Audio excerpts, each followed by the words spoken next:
Right గా ఆదిలాబాద్ జిల్లాలో ఎంతో ప్రాధాన్యత కలిగిన నాగోబా జాతర మహాపూజతో ప్రారంభమైంది. ఈ జాతరను ఆదివాసీ గిరిజనులు అత్యంత భక్తి శ్రద్ధలతో జరుపుకున్నారు. ఆదిమ గిరిజనుల్లో గోండు తెగకు చెందిన మిస్టం వంశీయులు సర్పదేవత అయిన నాగోబాకు పూజలు నిర్వహించడం ఈ జాతర ప్రత్యేకత. కొన్ని వందల సంవత్సరాలుగా వస్తున్న గిరిజన ఆచార సాంప్రదాయం ఇది. మేడారం సమ్మక్క సారక్క జాతర తర్వాత అంతటి ప్రాచుర్యం కలిగిన ఆదిలాబాద్ జిల్లాలోని కేస్లాపూర్ నాగోబా జాతరనే చెప్పొచ్చు.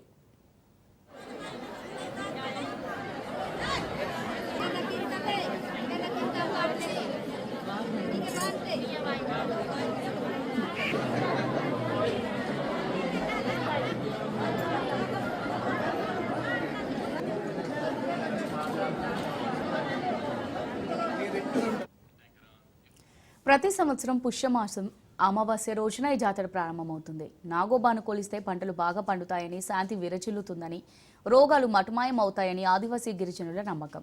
నాగోబా చరిత్రను గోండు గిరిజనులు రకరకాలుగా చెప్పుకుంటారు. గోండు జాతికి మూల పురుషుడు మిశ్రం వంశస్థుడైన పడియార్ ఆదిలాబాద్ జిల్లా కేస్లాపూర్లో జన్మించాడని, గోండుల మూలదైవం ఇక్కడే వెలిసిందని గిరిజన సంస్కృతికి చెందిన చరిత్ర పుస్తకాలు చెబుతున్నాయి. గిరిజన సంస్కృతి ఆరంభమైన నాటి నుంచి కేస్లాపూర్లోని గిరిజన ఆరాధ్య దైవం నాగోబాను పూజిస్తున్నారు.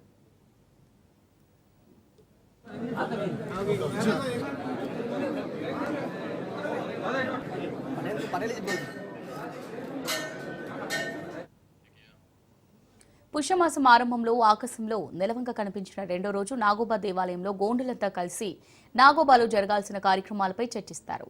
అనంతరం చైత్రమాసం పౌర్ణమి మరుసటి రోజు సిరికొండ అనే గ్రామంలో కొత్త కుండలు తయారు చేయిస్తారు. అనంతరం పవిత్ర గోదావరి జలాలు తీసుకొచ్చేందుకు కాలినడకన జన్నారం మండలం కలమడుగు గ్రామం హాస్తాన్ మడుగు వద్ద గల గోదావరి నదికి చేరుకుంటారు. ఇలా 70 కిలోమీటర్ల దూరం కాలినడకన వారం రోజుల పాటు ప్రయాణం చేసి చారి అనే కలశంలో పవిత్ర నీటిని తీసుకొచ్చి ఆలయ ప్రాంగణంలో ఉన్న మర్రి చెట్ల కిందకి చేరుకుని తమ వంశ పూర్వీకులకు తూమ్ అనే పూజలు నిర్వహిస్తారు. మూడో రోజు గోదావరి నుంచి తీసుకొచ్చిన పవిత్ర జలాలతో ఆలయాన్ని కడిగి నాగోబా దేవతకు అభిషేకం చేసి నవధాన్యాలతో పాటు ఆవు పాలు నైవేద్యంగా సమర్పించి మహాపూజ నిర్వహిస్తారు.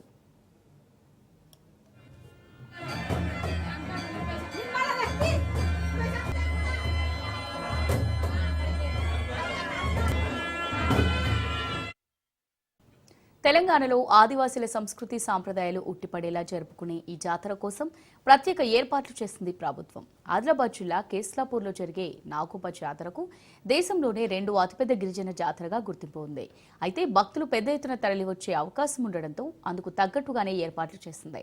నాగోబా జాతర ఉత్సవాలను వారం రోజుల పాటు ఆదివాసీలు సంప్రదాయ ఆచార వ్యవహారాలతో నిర్వహిస్తారు.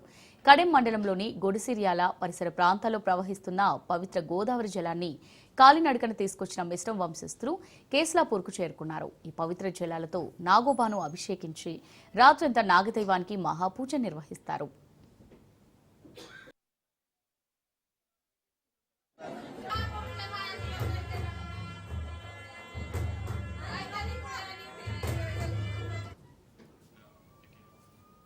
జాతర సందర్భంగా మిశ్రం వంశానికి చెందిన నవవధువుల భేటీ ఉంటుంది. దైవ సన్నిధిలో నవవధువుల పరిచయ కార్యక్రమం ఉంటుంది. అనంతరం ఘనంగా జాతర ప్రారంభమవుతుంది.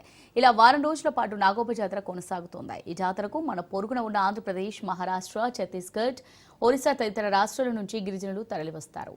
అయితే ఈ జాతరకు గిరిజనులు ఎడ్ల బండ్లు, కాలినడకన, ఇంటిల్లిపాదితో తరలి రావడం ప్రత్యేకంగా చెప్పుకోవచ్చు.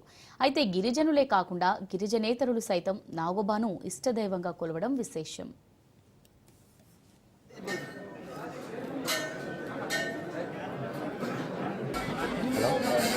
Ada pemantan baik.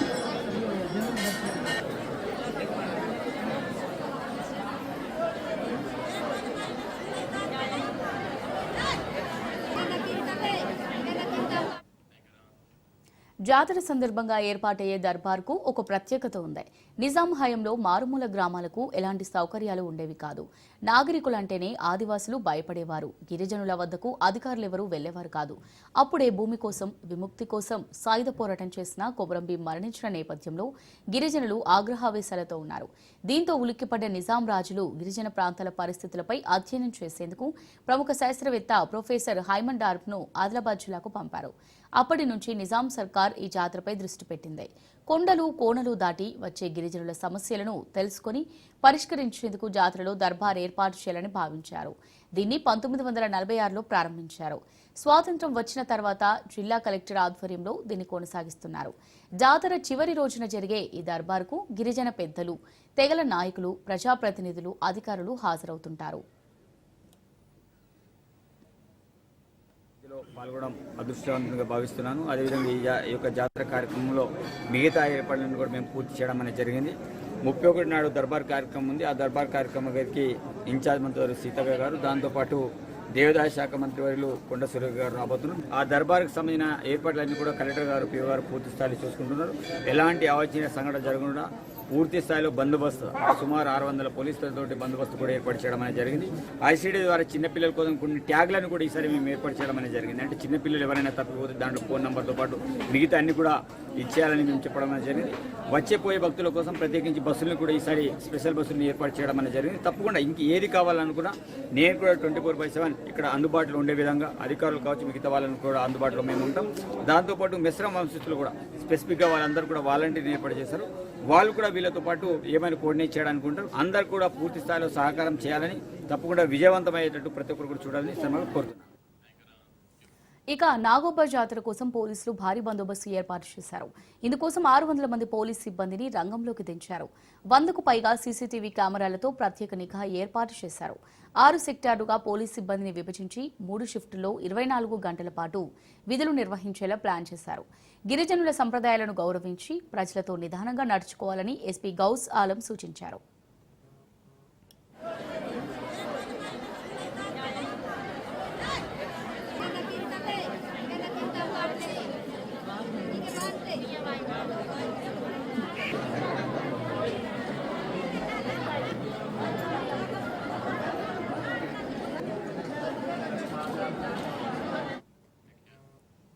Nagoba మహాపూజలో Khanapur నియోజకవర్గ శాసనసభ్యులు వెడ్మ బొజ్జు పటేల్ సంప్రదాయబద్ధంగా నాగోబాకు ప్రత్యేక పూజలు నిర్వహించారు.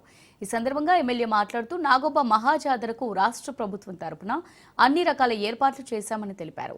ఈ నెల 31న జరిగే దర్బార్కు దేవాదాయ శాఖ మంత్రి కొండా సురేఖ, జిల్లా ఇన్ఛార్జ్ మంత్రి సీతక్కలతో పాటు పలువురు మంత్రులు, ప్రముఖులు హాజరవుతారని తెలిపారు. నాగోబా ఆశీస్సులు ఎల్లప్పుడూ ప్రజలపై ఉండాలని ప్రార్థించారు. పాడి పంటలు బాగా పండాలని, ప్రజలంతా సుఖ సంతోషాలతో ఉండాలని వేడుకున్నారు. ఈ కార్యక్రమంలో జిల్లా collector Rajarshi, SP Gausalam, ITDA PA Khushboo Gupta, sub collector Yuvaraj Marmat, ASP Kajal, అధికారులు, మెస్టం వంశీయులు తదితరులు పాల్గొన్నారు.